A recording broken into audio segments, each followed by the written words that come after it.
Method of science లేదా science పద్ధతి లేదా శాస్త్రీయ పద్ధతి. ఈ మెథడ్ ఆఫ్ సైన్స్ని శాస్త్రీయ విధానం అని కూడా అంటారు. సైంటిస్టు తాను పరిశోధిస్తున్న అంశానికి సంబంధించి ఆ రోజు వరకు మానవ జాతి యావత్తు సంపాదించుకున్న సమాచారాన్ని స్వీకరించుకోవడానికి ప్రయత్నం చేస్తాడు. దాని గురించి ఎవరేది మాట్లాడినా గుడ్డిగా నమ్మడు. ప్రకృతి గురించిన నూతన వాస్తవాలు వెలుగులోకి వచ్చే కొద్దీ వాటన్నిటిని ఇముడ్చుకోగలిగే రీతిలో సైంటిస్ట్ తన సిద్ధాంతాన్ని విస్తృతం చేస్తాడు. ప్రతిదాన్ని ప్రశ్నించడంతో సైంటిస్ట్ ప్రస్థానం మొదలవుతుంది. ఫలానా పెద్ద మనిషి నీళ్ళ మీద నడిచాడు, చేత్తో బూడిదను పట్టుకుంటే ఉంగరంగా మారింది, నాడిని ఆపేశాడు ఇంకొక ఆయన. ఇలాంటి కొన్ని వందల వాక్యాలు మనకులాగానే సైంటిస్ట్ కూడా రోజు వినపడతాయి. చిన్నపిల్లలు కూడా అంతే, దాన్ని ప్రశ్నిస్తారు. వాళ్ళు అడిగిన అన్నింటికీ మనకు జవాబులు తెలియవు. తెలియని వాటిని తెలియవని చెప్తే ఓహో పెద్దోళ్ళైనంత మాత్రాన అన్నీ తెలియాలని లేదన్నమాట అనుకుని తమంత తామే తెలుసుకోవడానికి ప్రయత్నం చేస్తారు. ఆ పిల్లల్లోని జిజ్ఞాస అలా పెరిగి అందులో కొంతమంది సైంటిస్టులుగా మారవచ్చు. మనం అలా చెయ్యం. చానూరుమై ఎంతసేపు ఒకటి సత్తాయింపు, ఊరుకో అడిగింది సార్లే అంటూ మన పిల్లల్ని మన కార్బన్ కాపీలాగా తయారు చేస్తాం. మనం ఎట్లయితే ప్రశ్నించకుండా మన తల్లిదండ్రులు ఏం చెప్తే నెత్తికి తగిలించుకున్నామో మన పిల్లలు కూడా ప్రశ్నించకుండానే మనకుండే అన్ని నమ్మకాలు, అన్ని మూఢనమ్మకాలు వాళ్ళు ఎత్తున పెట్టుకోవాలి. జీవిత అనుభవంలోంచి సైన్స్ పుడుతుంది. మానవుడు అనాది నుంచి తన మనుగడ కోసం ప్రకృతితో పోరాటం చేస్తూనే ఉన్నాడు. ఎక్కడో ఆఫ్రికాలో మొదలైన జనం ఒక 2000 మంది ఎర్ర సముద్రం దాటి సౌదీ అరేబియాలోకి వచ్చారు. వలసలు ఎందుకు వచ్చినాయి? తిండి కోసం వచ్చినాయి, రక్షణ కోసం వచ్చినాయి. ఇవి రెండు దొరికినాక పిల్లల్ని పెంచుకుంటూ పోయారు. తన మనుగడ కోసం ప్రకృతిలో పోరాటం చేస్తూనే ఉన్నప్పుడు అప్పుడు వ్యక్తులుగా సమిష్టిగా అనేక అనుభవాలు సంపాదించుకున్నారు. చెట్టుకేసి చూశాడు, చెట్టు మీద కాయలు ఉన్నాయి, నోట్లో నీళ్లు రాయి, అవి రాలితే బాగుండు, కడుపు నింపుకోవచ్చు అనుకున్నాడు. ఎంతసేపు కాయలను రాలమని అడిగినా రాలడం లేదు. విసుగెత్తి నేల మీద రాయి తీసుకొని చెట్టుకేసి విసిరాడు. ఆ తాకిడి కాయలు రాలాయి. వాటిని తిని ఆకలి తీర్చుకున్నాడు అనుకోండి. రాళ్ళు తీసుకొని కొడితేనే కాయలు రాలుతాయి. మనం రాలమని ఎంతసేపు కోరినా, పద్యాలు బాడినా, శ్లోకాలు బాడినా, మాకు మేల్జీ కాయలరా అని చెప్పి అడిగినా అవేమి రాలవు, రైతు కొట్టాల్సిందే. అడవిలో చంపిన జంతువుని తొడుగులాగా ఈడ్చుకుంటూ వస్తున్నాడు. ఈడ్చకొద్ది బరువు పెరిగినట్టు అనిపిస్తూ ఉంది. అకస్మాత్తుగా జంతువు కళ్ళేవరం గబగబా దొర్లుకుంటూ వచ్చి ఈడ్చే మనిషి ముందుకు తుల్లిపడి ముఖం పగిలేంత పని అయింది. వెనక్కి తిరిగి చూస్తే గుండ్రని మొద్దొకటి కళ్ళేవరం కింద ఉంది. మరోసారి అటు ఇటు లాగి చూశాడు. జంతువుని లాగుతున్న బరువు తెలియడం లేదు.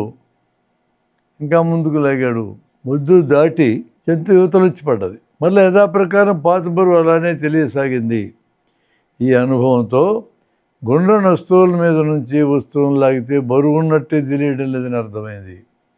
వస్తువును లాగేటప్పుడు వస్తువుకు నేలకి ఆయనకు ఉపరితలం ఎక్కువగా ఉంటే లాగడం కష్టమవుతుంది, తక్కువగా ఉంటే తేలిగ్గా దొర్లుస్తుంది.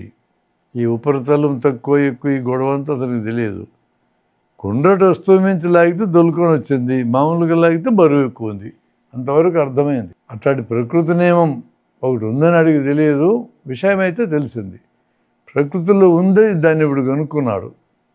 ఈ అర్థమైన అంశాన్ని మరలా చేస్తే అలాగే ఉంటుందా, మరో రకంగా ఉంటుందా అనే ప్రశ్నలో ఏకంగా పనిముట్టే తయారైంది. దాని పేరు చక్రం. ఈరోజు మానవుడు ఏ పనిముట్టు చేసుకోవాలన్నా, ఏ వస్తువును తయారు చేసుకోవాలన్నా ప్రత్యక్షంగానో పరోక్షంగానో చక్రం ఉండక తప్పదు. చక్రం సర్వాంతర్యమైపోయింది. మానవ జాతి కనుక్కున్న అతిపెద్ద పనిముట్టు చక్రం. అది ఇప్పటికీ సజీవంగా ఉన్నది. నీరు పళ్ళ మెరుగు అనేది కనుక్కున్నాడు. మనిషి నదులను చూస్తున్నాడు. నీరు కొంత ఎత్తు నుంచి పల్లానికి ప్రవహిస్తూ ఉంది. సెలయాళ్ళల్లో, జలపాతాల్లో, వాగుల్లో నీరు పల్లానికి ప్రవహిస్తూ ఉంది. ఎన్నిసార్లు చూసినట్లే కనపడుతుంది, ఎంతమంది చూసినట్లే కనపడుతూ ఉంది. ఎప్పుడు చూసినట్లే కనపడతా ఉంది. నీరు పళ్ళ మెరుగు అనే సూత్రీకరణ మనిషి చేశాడు. కృష్ణా నేల మీద పడ్డది, పొలానికి ప్రవహించింది. పాలు బూత్కెళ్ళి సీసాదిస్తూ తెమ్మంటే దాని దారడిస్తే అది కాస్త పగిలి దానిలోని పాలు కూడా పొలానికి పోయినాయి. స్కూటర్ ట్యాంకుకి పెట్రోల్ పోస్తున్నాడు, పెట్రోల్ పోసి కుర్రాడు మీటర్ని చూస్తున్నాడు. స్కూటర్ ఓనర్ అటువైపు వస్తున్న పెళ్లి ఎరుగు చూస్తున్నాడు. ట్యాంకు పొరిలింది, పెట్రోల్ నేలపాలైంది, నేల మీద పడిన పెట్రోల్ పల్లానికి ప్రవహించింది.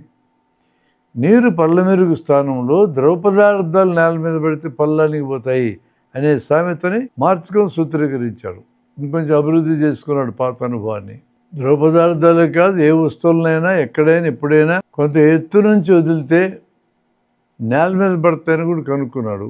ఎందుకలా పడతాయి అని వేసుకున్న ప్రశ్నకి భూమి ఆకర్షణ శక్తిని సమాధానం న్యూటన్ ద్వారా వచ్చింది. 400 ఏళ్ళ నాడు ద్రవ పదార్థాలు పొలానికి ప్రవహిస్తాయనే దానికి కూడా భూమి ఆకర్షణే కారణం. అనేక అనుభూతులను, ఇంద్రియానుభూతులను, విడివిడి అనుభవాలను ఒక చోట వేర్చి వాటి మధ్య అంతఃసంబంధాన్ని అర్థం చేసుకుంటే సూత్రీకరణ లేదా సిద్ధాంత ప్రతిపాదన వస్తుంది. దీన్ని హైపోథీసిస్ అంటారు. విడివిడి అనుభవాలకు మూలం ప్రకృతి. ప్రకృతి మన పంచేంద్రియాల మీద ప్రతిబింబించితే అనుభూతులు, పర్సెప్షన్స్ ఏర్పడతాయి. మన మెదడుకి బాహ్య ప్రపంచానికి సంబంధం కలిగించే కిటికీలు అన్నమాట ఈ పంచేంద్రియాలు లేదా జ్ఞానేంద్రియాలు. అనుభూతుల మధ్య అంతఃసంబంధం కూర్చటం మెదడు లోపల జరిగే పని. అభిప్రాయాలు, నిర్ణయాలు, దీన్ని కాన్సెప్షన్స్ అంటారు. ఒక కన్సెప్ట్ ఏర్పడుతుంది. అయితే ఎవరైనా ఏదైనా సూత్రీకరణ చేయొచ్చు, పరస్పర వ్యతిరేకమైన సూత్రీకరణ కూడా చేయొచ్చు. ఈ భూమిని అట్లా మోస్తుండని ఒక సూత్రీకరణ చేశారు ఒక ఆయన. దిక్కులను అష్టదిగ్గజములు కాపలాగా వస్తాయని మరొక సూత్రీకరణ చేశాడు. వీటిలో సరైనదంటే ఒకటే ఉండాలి, తప్పులుగానే అయితే ఒకటైనా కావచ్చు, రెండు కూడా తప్పులు కావచ్చు. సరైనది మరేదో ఉండొచ్చు, రెండు తప్పులు అయితే. మన సూత్రీకరణ సరైనదో కాదో తేలాలంటే ఆ సూత్రీకరణ ప్రయోగానికి పెట్టాలా, అంటే పరీక్షకి పెట్టాలా. నదికి ఆనకట్ట కట్టండి, నీటి మట్టం పెరిగింది, గేట్లు తెరవండి, నీరు పొలానికి దూకింది. ఈ సూత్రీకరణ వాడుకునే జల విద్యుత్ శక్తిని తయారు చేసుకుంటున్నాం. ఆనకట్ట నుంచి కాలువలు దిగారు, నీళ్ళు పొలానికి ప్రవహిస్తుంది. దీన్ని వాడుకొని పంటలు పండించుకుంటున్నారు. ఏ కొత్త విషయమైనా నిరూపణ దశలో రాటుదేలితేనే అది నిత్య జీవితంలో ఉపయోగించగలం. నీరు పళ్ళ మెరుగనే సూత్రాన్ని వాడుకొని ఆనకట్టలు, జల విద్యుత్ కేంద్రాలు, కాలువలు లాంటి సాంకేతిక అంశాలు రంగంలోకి వచ్చినాయి. నూతన విషయాలు కనుక్కున్న ఆదిమ కాలంలోని మనిషి తనకున్న పరిమిత పరిసర జ్ఞానంలో కూడా తన జ్ఞానాన్ని పెంచుకునే క్రమంలో అనుభూతుల దశ పర్సెప్షన్స్, నిర్ణయాల దశ కాన్సెప్షన్స్, నిరూపణ దశ ప్రూఫ్, వీటిని చూశాడు. నిప్పును కనుగొన్నా, కొలుముతిత్తులు కనుగొన్నా, విల్లంబ కనుగొన్నా, వ్యవసాయ పనిముట్లు కనుగొన్నా వాటి వెనక ఈ 3 దశల కృషి ఉంటుంది. ఇంకో మాటలో చెప్పాలంటే నిరూపణకు నిలిచేదాన్నే సైన్సు లేదా శాస్త్రం అంటారు. ఈ ప్రకృతిలో జీవించాలంటే దీన్ని అర్థం చేసుకోవాలా. దీన్ని అర్థం చేసుకోవాలంటే అది ఎలా నడుస్తుందో తెలుసుకోవాలి. ఈ ప్రకృతి అడుగుజాడలను అడుగులేసి దీని సంగతి అర్థం చేసుకోవాలా. అంతే. పదే పదే వెనక్కి తిరిగి తను అంతవరకు వేసిన అడుగులు సరిగ్గానే వేశాను లేదా సరిచూసుకోవాలి. నిరూపణ దశ పూర్తయిన తర్వాత తను ఆశించిన ఫలితం రాలేదనుకోండి, అప్పుడేం చేస్తాడు? వైద్యం చేసిన డాక్టర్ మందు ఇస్తాడు రోగం తగ్గాలని, తగ్గకపోగా రోగి చేస్తాడు.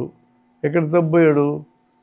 రోగ లక్షణాలను విడివిడిగా గుర్తించి అనుభూతుల దశలో తప్పు ఉండొచ్చు, లక్షణాలను బట్టి నిర్ణయాలు చేసే రోగ నిదానం అంటారు, ఆ దశలో తప్పు ఉండొచ్చు. ఆ నిర్ణయాన్ని బట్టి వాడిని మందు సరైనది కాకపోవచ్చు, అనగా నిరూపణ దశలో కూడా తప్పులు చేసి ఉండొచ్చు.